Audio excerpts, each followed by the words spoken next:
Hello everyone, মোৰ এটা অন্য ৰেচিপি ভিডিও লৈ আপোনালোক সকলোকে স্বাগতম জনাইছো। বইল মাছ বনালো আজি, তাৰে ভিডিওটো লৈ আহিছো। এইদৰে মাছ চাৰিডখৰ মই কেৰাহীখনতে দি তাতে পানী দি দিলো আৰু ইয়াতে মই এতিয়া অকণমান নহৰু আদা পেষ্ট দি দিলো, অকণমান জিৰা গুৰি দি দিছো আৰু অকণমান জালুকৰ গুৰিও দি দিছো। গৰম যেহেতু বৰ বেছিকৈ দিয়া নাই, জালুকৰ গুৰিটো কমকৈ দিছো আৰু খৰিচা দি দিলো। খৰিচা দি মই আগত বনোৱা নাই, সেইবাবে আজি প্ৰথম বনাইছো আৰু কিন্তু ভাল লাগিলে, খুব ভাল লাগিলে। খৰিচা দি এটা বেলেগ সোৱাদ পালো খাবলৈ।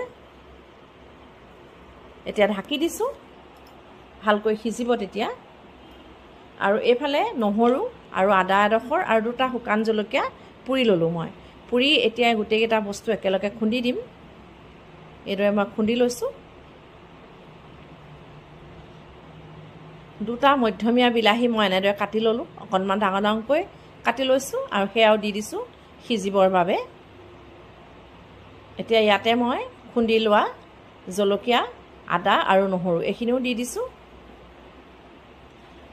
এটা পুৰাৰ গুণ আহিছে, ইমানেই ধুনীয়া গুণ এটা আহিছে, যিটো পুৰা স্মেল সেইটো আমি খুব ভাল পাওঁ সকলোৱে। আৰু কেঁচা জলকীয়া দুটা দি দিছো। তেল অকণো মই নিদিওঁ, কিছুমান মানুহে তেলো দিয়ে অকণমান মিঠাতেল, কিন্তু মই নাই দিয়া, সম্পূৰ্ণ জিৰ' অইল। জিৰ' অইলত আজি বনাইছোঁ মই। এতিয়া ধনিয়া কাটি দিলোঁ, মান ধনিয়া হোৱা হ'লে ভাল আছিলে, কিন্তু মোৰ মান ধনিয়া নাই, সেইবাবে এনেকুৱা ধনিয়াকে দি দিছোঁ। খাবলৈ খুব সোৱাদ হৈছিল। আপোনালোকেও এনেদৰে গৰমত বনাই খাব পাৰিব। গৰমৰ কাৰণে খুব ভাল এটা ৰেচিপি। আৰু এইদৰে অকণমান নেমু চেপি ল'লোঁ আৰু তাৰো নেমু পানীকণো দি দিছোঁ, বেছিকৈ দিয়া নাই যিহেতু বিলাহী মই আগত দিলোঁৱেই। এনেদৰে গৰমত বনাই খাব, খাবলৈ খুব ভাল লাগিলে, সেইবাবে মই আপোনালোকৰ কাৰণে ভিডিঅ'টো লৈ আহিছোঁ। আকৌ তেন্তে নতুন ভিডিঅ'ত লগ পাম। আজিলৈ আহিছোঁ তেন্তে, বাই বাই।